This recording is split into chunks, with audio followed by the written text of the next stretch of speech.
아시다시피 오늘 이제 수능 치는 날입니다. 그 중에 저희 아들도 이제 수능을 치는데, 이 간증 서기 전에 이제 아들이 한마디 했습니다. 아빠, 짧게 굵게 좀 해주세요. 이렇게 했습니다. 사실은 내용이 분량이 많은데 축약을 했습니다. 축약을 10분의 1로 시작하겠습니다. 11월입니다. 이맘때가 되면 한 해를 되돌아보는데 저의 인생을 되돌아보니 롤러코스터 같은 인생이었습니다. 그때마다 하나님은 저를 성장시키기 위해서 연단하시고 때로는 이른 비 늦은 비에 소낙배 같은 은혜를 주셨습니다. 교만한 사람은 운명을 거스르고 경솔한 사람은 운명을 탓하고 게으른 사람은 운명에 기댄다는 말이 있습니다. 저는 학창 시절부터 그 살림이 넉넉하지 못한 가정 형편으로 인하여 돈을 많이 벌고 싶은 마음이 컸던 것 같습니다. 하나의 6년 전에 사업을 하면서 저는 제 힘으로 무엇이든지 할 수 있다는 교만하고 경솔한 생각으로 일했습니다. 내 손에 바늘이 있고 눈앞에 풍선이 어른어른거리면은 찔러보고 싶은 것이 사람의 마음이었습니다. 특히 사업을 하는 저는 더욱 그렇습니다. 아는 지인으로부터 사업 자금을 좀 빌려달라고 했는데 한 달 만에 그 회사가 부도가 났습니다. 그리고 돈을 돌려받으려면은 그 고의 부도란 것을 빌려준 사람이 이제 입증을 하게 되었습니다. 그 부분이 이제 상당히 힘들었습니다. 그리고 어려운 일은 한목에 이제 겹친다고 했으니까 여러 번 오는데 그 거래처에서 거래 대금을 받기로 이제 현금을 이제 받기로 했는데 그것이 문제가 되어서 두 군데서 전자음이 이제 터졌습니다. 그래 한 순간에 소위 말하는 이제 사업을 하기 위해서 마중물이죠. 이제 마중물인데 이제 억대가 날아갔습니다. 소위 말하는 억대가 날아갔습니다. 그때 당시에 억울하고 분하던 마음에 잠을 자지 못했습니다. 사실 따지고 보면 저의 잘못된 선택으로 금전적인 손해가 났는 것입니다. 여기도 수험생이 있듯이 학교를 다니면 이제 수업료를 내는데 성인이 됐을 경우에는 아주 비싼 수업료를 내게 되었습니다. 그때 당시 저희는 이제 대형교회 이제 다니고 있을 때였으니까 이제 선십일조를 내고 있었습니다. 그때 그 일이 터지고 난 후에 이제 하나님 이게 뭔가요? 이제 반문을 했습니다. 사실 따지고 보면은 하나님께 묻지도 않고 따지지도 않고 인간적인 욕심으로 아내와 상의하지 않고 이제 일이 벌어진 것 같습니다. 그때 경험으로 이제 봤을 때 무식한 것은 제가 아니고 무지한 게 제가 되었습니다. 지식보다도 무지한 게 제가 되었습니다.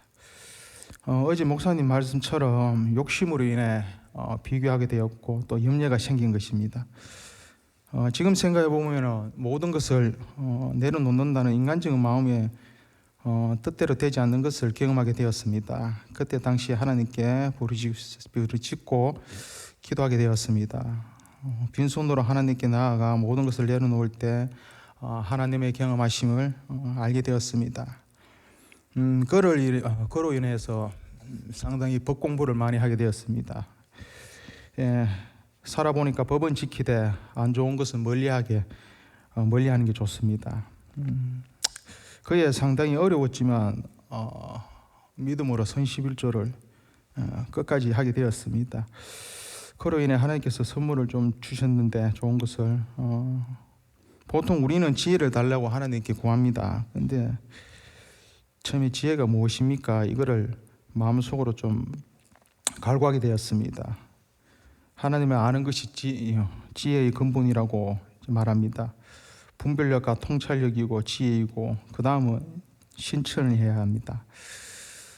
그때 당시에 하나님 아버지를 믿지 않는 사람도 어려움에서 이기게 하는 것을 보는데 만군의 여호와신 하나님께서 일어설 수 있는 힘을 달라고 기도했습니다. 제가 좋아하는 말 중에 하나 사자성어에 육참골단이라는 말이 있습니다. 조금 무서운 말이기도 한데 내 살을 베어주고 상대의 뼈를 취한다는 말입니다. 하나님께서 주신 지혜로 저는 그때 무일편이었습니다. 시간과 정보가 돈이란 것을 깨달았습니다. 저에게는 정보와 시간이 이것을 가지고 제 주변에 있는 업체에 필요한 정보를 제공하고 도움을 주고받고 그때 다시 서로 설 수 있는 기반을 맞이하게 되었습니다.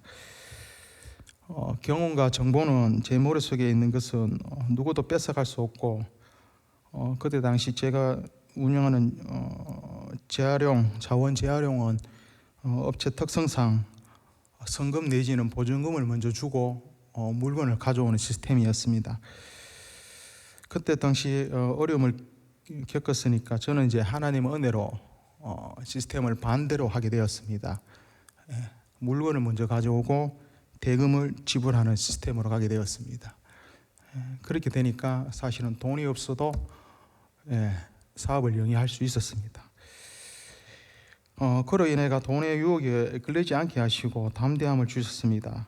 그때 당시 대형교회와 성도 여러분의 중보해 주시고 기도해 주시고 위로의 말을 해주신 거 감사드립니다. 작년부터 코로나 시작된 상황에서도 하나님께서 업체를 허락하셔서 폐기물 운송 업체를 인수하게 하였습니다. 뉴스 보도를 통해서 의성 쓰레기산을 한번 접해 보셨을 겁니다. 이것만 봐도 아직 우리나라가 선진국 반열에 아직 올라서지 못한 증거입니다. 그래서 폐기물에 관한 법 규정이 상당히 강화되었습니다. 폐기물이 처리가 어려워지자 저희 사업은 코로나 전보다 조금은 더 잘 되었습니다. 하나님이 주신 큰 축복이라 감사히 여기고 있습니다. 하나님 아버지를 사랑하고 신뢰하는 지속적인 관계를 통해서 하나님의 인권과 물건과 영권을 축복해 주심을 느낍니다. 되돌아볼 때 감사의 제목들이 많이 생각납니다. 어려운 가운데서도 대형교회와 함께 하심을 감사하고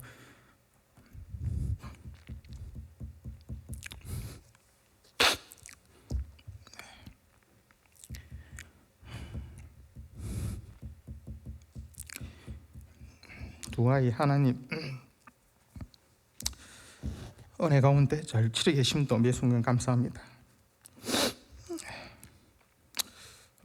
오늘은 대학 수학 시험이 있는 날입니다.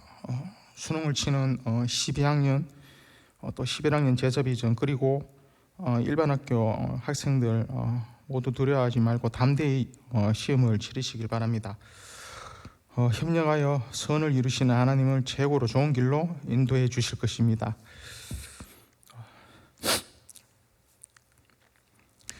이사야 41장 말씀에 두려워 말라 내가 너와 함께함이라 놀라지 말라 나는 내 하나님 됨이라 내가 너를 굳세게 하리라 참으로 너를 도와주리라 참으로 나의 어려운 손으로 너를 붙들리라. 인생에서 대학 시험은 수능 첫 관문입니다. 멋있게 도전하시길 바랍니다. 하나님과의 관계는 아는 만큼 보이는 것이 아니라 상상하는 만큼 보이는 것입니다. 젊음이 무엇입니까? 도전하는 자입니다. 어떤 분야든 도전하시고 쟁취하시길 바랍니다. 끝으로 저희 목장 소개하겠습니다. 저희 목장은 두 가정이 있습니다. 함께 기도하고 제목을 나누었으면 좋겠습니다. 먼저 윤성원, 이은희 집사님 가정은 윤 지사님의 직장을 이직을 고민하고 있는 중입니다. 하나님 인도로 집사님 가정에 적합한 직장이 선택될 수 있도록 또 두 아이 예배를 더욱더 사모하고 영적으로 더 열리길 기도해 주시고 또 차윤지 집사님 가정은 남편분과 동생분 가족이 대형교회 안에서 함께 신앙생활 할 수 있도록 두 가정 모든 삶 속에서 하나님의 살아계심과 역사하심과 또 축복하심이 또 명문 가정이 되기를 이렇게 기도 부탁드리겠습니다. 기도드리겠습니다.